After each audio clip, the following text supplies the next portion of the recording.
Hello friends, welcome back to my new video guys and my YouTube channel. Today friend we are going to talk about guys how can we customize font size setting according to ourselves in Tecno mobile. So how can you use guys your font size setting? Today I will show you, I will tell you.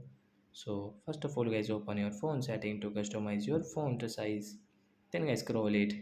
Friends click on display and brightness setting guys. Tap here and guys again scroll friends you can see your font size setting. So friends you can see there are three size. First small size, default size, large size. So once you want to set your small size, you want to set your default size, you want to set your large size, you can customize according to yourself. So guys, we will example for we will click on the small size and let's come back.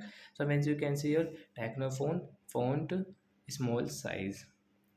So like that guys, you can use your font size in your Tecno phone. So that's it guys, thanks for watching the video guys. We will meet on next video guys with new topic. Before going guys, please go and like the video, subscribe the channel. Bye bye friends.